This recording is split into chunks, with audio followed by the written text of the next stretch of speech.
Local productions on QTV are made possible with support from viewers like you. Thank you.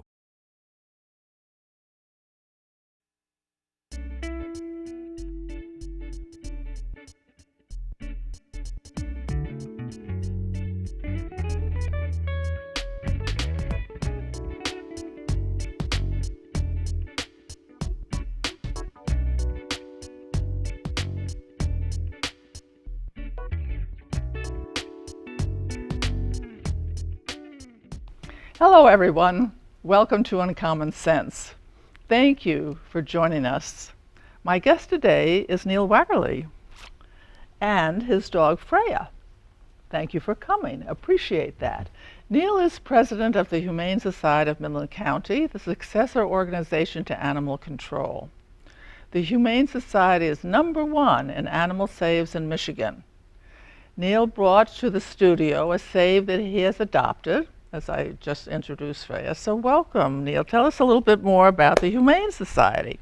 Well, thank you for having me, first of all, and it was very nice to meet you, Junia. The big thing that misnomer is that humane societies are all one, and they're not. It's just a term. It's just a title. We're not under anybody's wing, the Humane Society of the United States or American Humane or Michigan Humane. It's all individual organizations. We can trace our roots in Midland back to 1959. In 1965, the Humane Society became a 501c3, which is a nonprofit organization. So that group was formed to convince the local politicians or governing body to not sell animals to research. And it took them 26 years. In 1991, the local officials decided to not sell animals to research. They slowly dwindled then, and a small group of people revived it in 2008 with the specific goal in mind of asking the same board or panel, not maybe the same people, but they didn't really like the fact that for euthanasia, Midland used a gas chamber. So that's why it was reformed. And then in 2010, everybody was in budget crunches and so on. So the sheriff, in order to save road patrol people and money, which it was under his jurisdiction, he closed the facility and recommended to the commissioners to let us reopen it.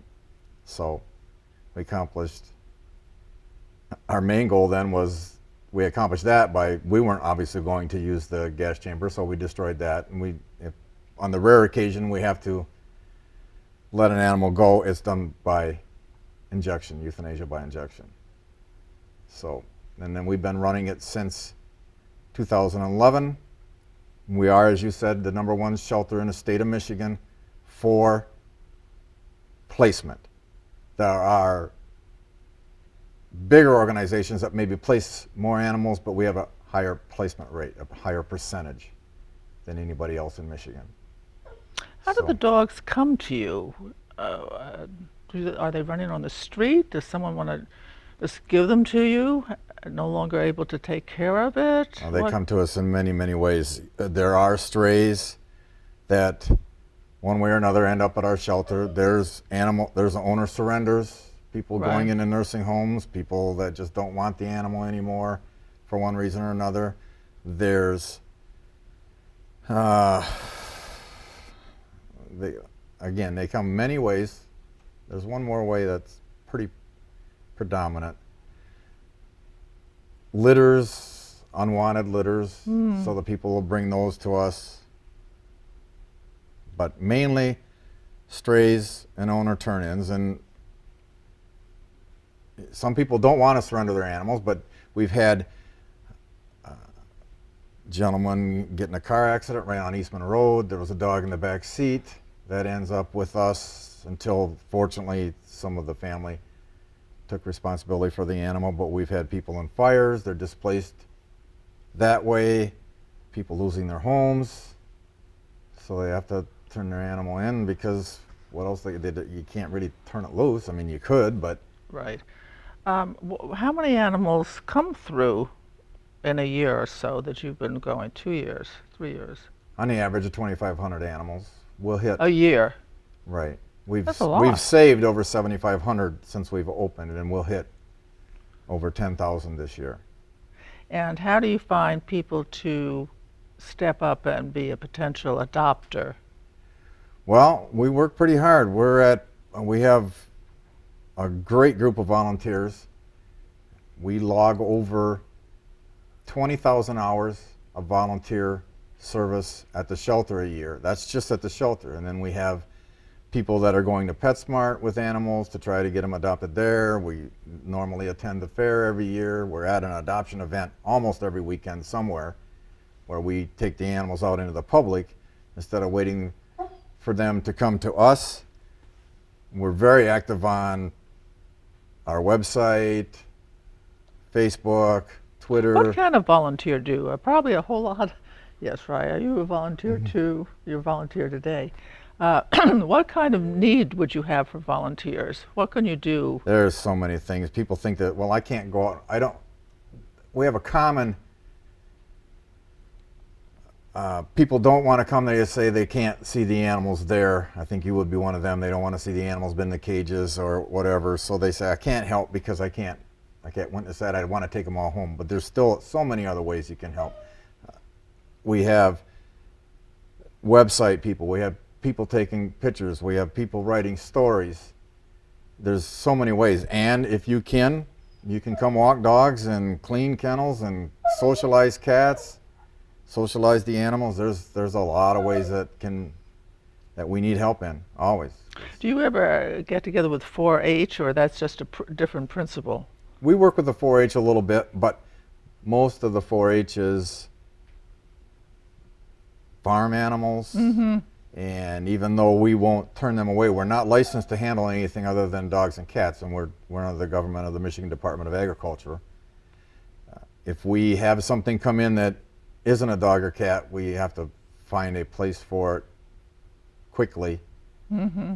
We had a goat come in just the other day, and see how much they trust you? Well, fortunately, one of our members has a small farm and took the goat until we can find a home for it.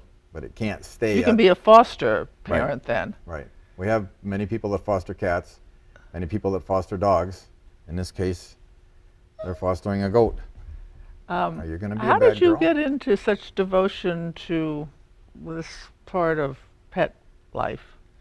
I don't know. It's really a calling. Some people go through their whole life and really don't know what the Lord has in plan for them, or what the big plan is.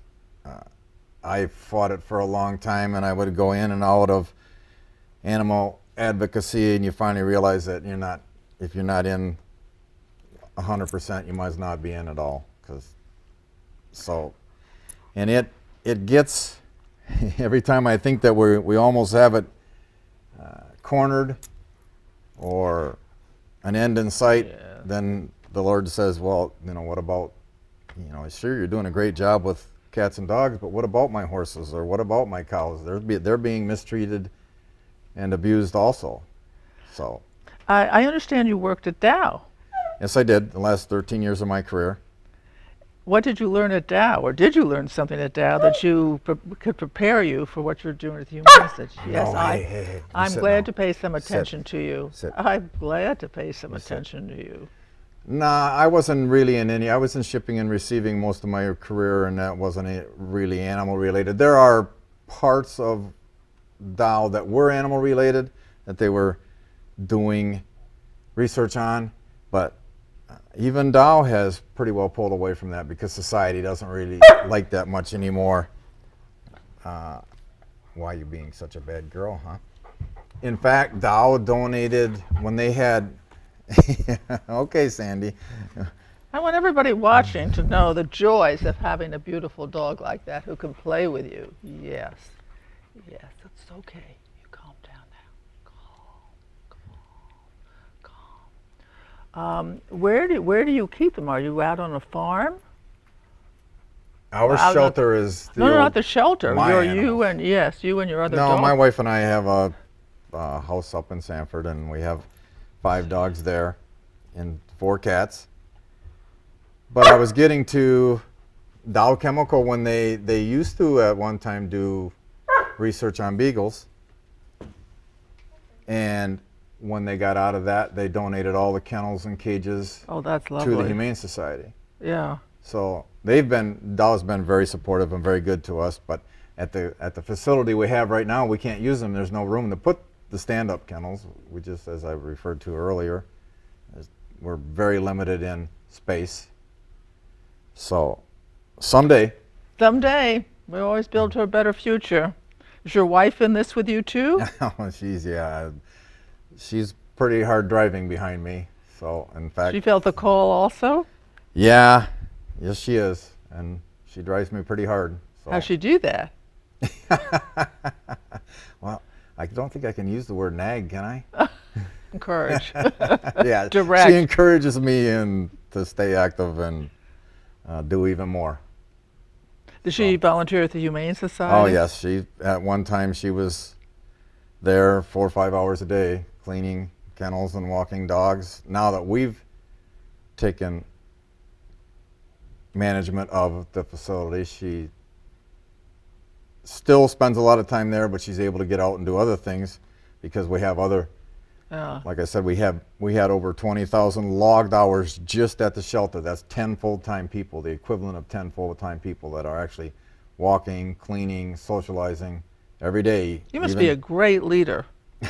And I have a great group behind me. How do you get them all to stay together and Well, that's cooperate? a little difficult sometimes because Oh, yeah? a lot of people have their own idea on how the way things should be run. That's just society in itself, but when you Yeah. have a volunteer and they feel that they're not getting paid, they think they should be at least listened to.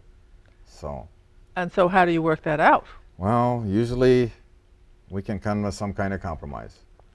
Everybody's heart is in the right place. They're all there for the animals. So there's usually some middle ground somewhere. You must have a talent to find it. I don't, this isn't about me. It's about the animals, and it's about people's compassion for them. Not everybody, there's still a lot of people that aren't like you, that animal is a part of their family. It's a possession. Yeah. It's sad. I have to bite my tongue sometimes, and I'll actually leave the shelter because when somebody does bring in an animal for, to me, not a very good reason, that, well, we're just tired of it, or we don't like the hair anymore, and they've had an animal for 13 years and now they're surrendering it because they're just tired of it.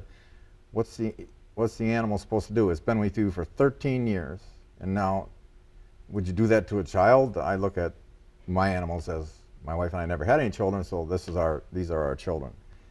So it's hard sometimes. Oh, I can relate to that because we've had now, including my daughter, 2 dogs that are small but attack dogs, and I would never give them up because I made the commitment to them Right. early on. We just have to work with what we have. Well, and then you have the people that'll bring one in and turn it in and say, well, we're going to go out back and see if there's something else we might want instead. And our I'm policy startled. No, our policy's always been that if you surrender an animal, you can't really adopt. But they can go get an animal someplace else, at another shelter, or you see all the time signs, free kittens. Craigslist is always full of free animals, so it's hard to justify some of their reasoning. And, well, I can't justify their reasoning, but it's hard to not have ill feelings toward people like that. Would you go into a home and take away a abused dog, or is that not something you do? We don't have that authority. I see. When animal control, when our sheriff at the time closed animal control, they did keep that responsibility. I see. So we assist them. Yeah. We had a big case in Midland just this summer where a lady had, it ended up being almost 80 animals, and she thought she was doing the right thing, but she really wasn't, and the sheriff decided to take all the animals away from her. We helped on that, but we don't have the authority to step in and say, we're taking your animal. That's only, in Midland, the police. So how do you get volunteers? Or how do you show up at fairs? Or, I mean, if you didn't know about the Humane Society, how would an interested person find out about it? Well, that's why I'm here. No, we're quite active. We're, like I said, we have a very good website, people that take care of that. I have a very good board of directors, always promoting the Humane Society. Facebook we're pretty active on. And we're in the community as much as we can be. We're at Loons games. We have our own events. Our calendar for this summer is just, I don't even know how we're going to do it, but we will. We're somewhere every day. A nice dog. Does she go into the hospital to do, I forget what I used to do with one of my Briards. You go into the hospital once a week. Right, a therapy dog. Therapy dogs, yes. yeah. Yes. She isn't certified yet. We're working on that, but Yeah. she's just a natural. We go in and see. She's a lot better at it than I am. For instance, one of our big supporters and we go back and forth is the Tony and Trish house, and we'll visit there. And recently there was a 6-year-old there, and it's tough. It's tough for me when we go back and the 6-year-old's not there. And he was so upbeat and he was so happy, and I'm going to see Jesus, and he would console his parents like, why aren't you happy? I'm going to see Jesus. And she would just go up, and knowing that he was so fragile and that, and Freya does that with almost everybody, that if we step into that setting, she's just so gentle. For as large as she is, she'll just snuggle her head in their lap and let them pet her. It's very comforting to the people, and most of the time to the family also. You work with a lot of dogs. How is it that some, or maybe all of them, can sense the distress in a human? You know, whether it's an incipient heart attack or seizure or illness, or you were mentioning the cat earlier, and post-traumatic stress syndrome in a veteran. Have you observed anything that would make you able to comment on that? I have no idea, but they do. They all know. They all might not react the same way, but they all know.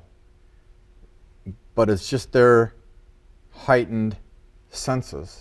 Yeah, I don't know whether it's a smell or a sound or whatever, but they know. And you're right, it's just so gratifying when a veteran can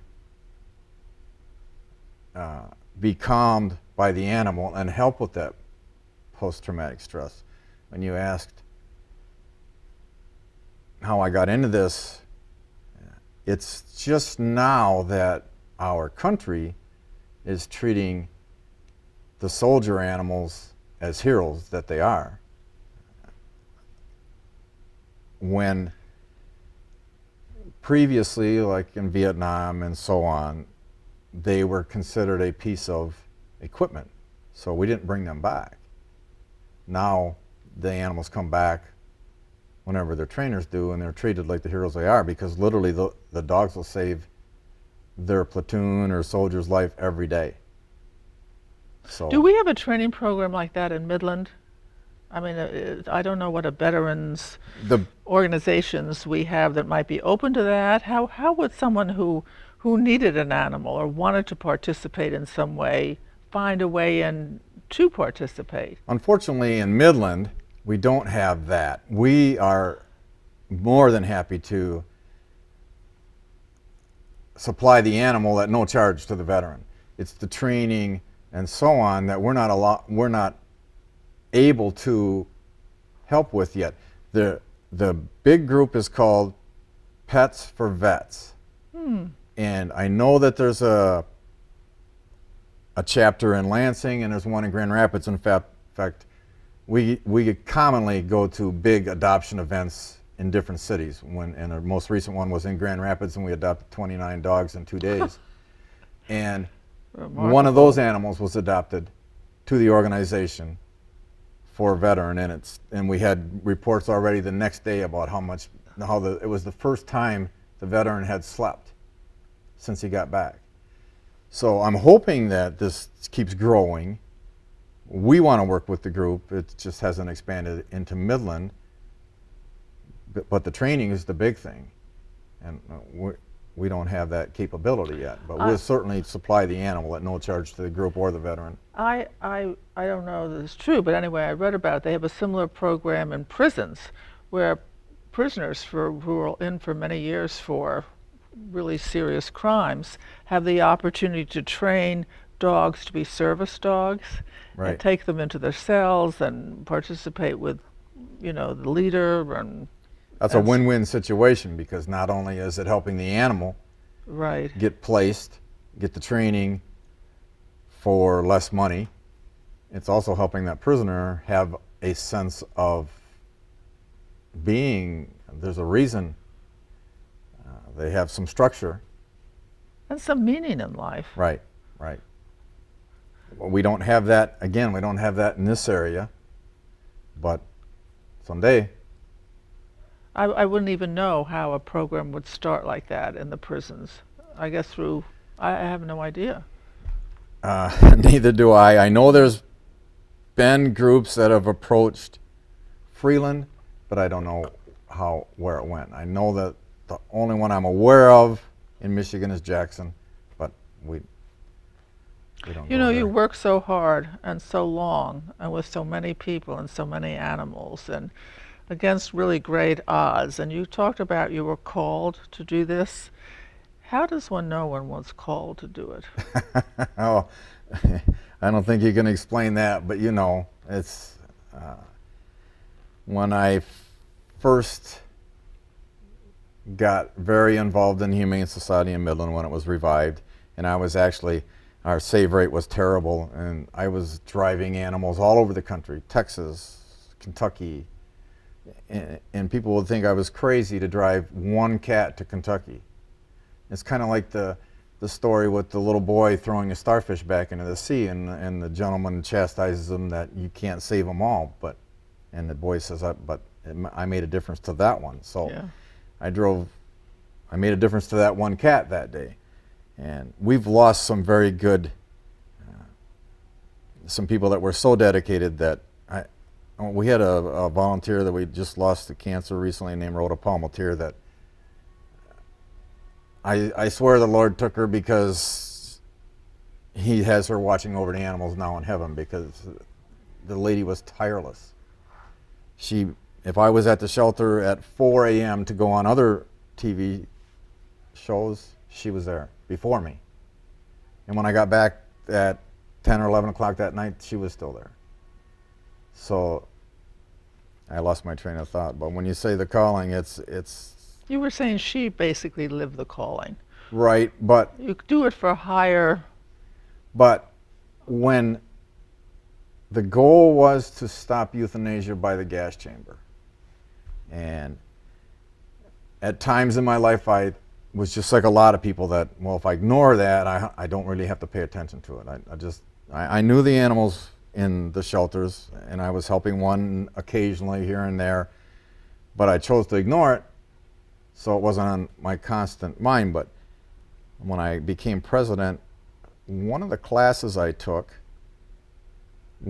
made you watch an animal being euthanized in a gas chamber. Oh, And I didn't sleep for 2 weeks. Seriously.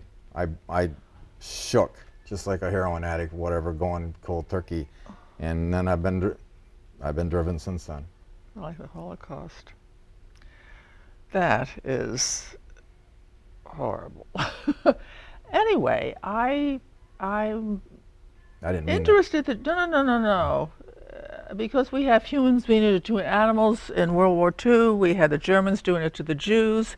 Gassing. I mean, just what is it in humans that have that aspect? And this is not the time to figure it out either. I don't think we have that much time, do we? It just really calls me that in us is such a range of possibilities. Here you are, devoting your life, your resources, your energy, and your time, with your wife's help, to something that has so much meaning to you, it just feels that you're consistent with your life's calling. There is nothing that you can't do it, whether it's drive the cat, appear on the shows, raise the money, help with the volunteers. One of the most interesting things you were talking about when I was asking you, how do you manage volunteers? You know, just as you said, people are there for a reason. They want to help, and out of their experience, they very often have a very, what do I want to say, pronounced idea of doing things. And I thought your way of teaching was very good. We're all here for the animals. We're here for the common good. Let's start there. And I think you have a wonderful personality, sort of calmness and thoroughness, and you lead by example, as Well, all good leaders do. Thank you very much, but you have to understand, I worked very hard, and as you get older, it gets easier, but in the beginning tool, like I'm 62 years old now, and up until I was 50, I was a very competitive person, had a pretty short fuse as far as a temper and so on, and that doesn't get you very far in this And kind. that's what you learned, Right, to but- change. We've got 4 seconds left. So you are a changed man. Well, you have to We be. can all change. Change. The animals are the ones that suffer if you don't change. Yes. To contact Junia, send her an email at info@juniadome.com. For more information, program schedules, and news about future guests, go to www.juniadome.com.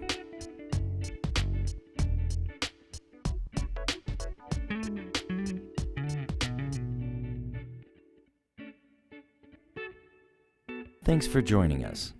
See you next time for Uncommon Sense with Junia Doan.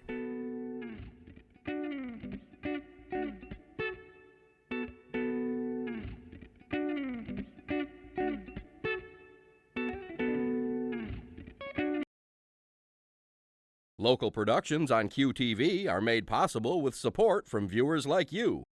Thank you.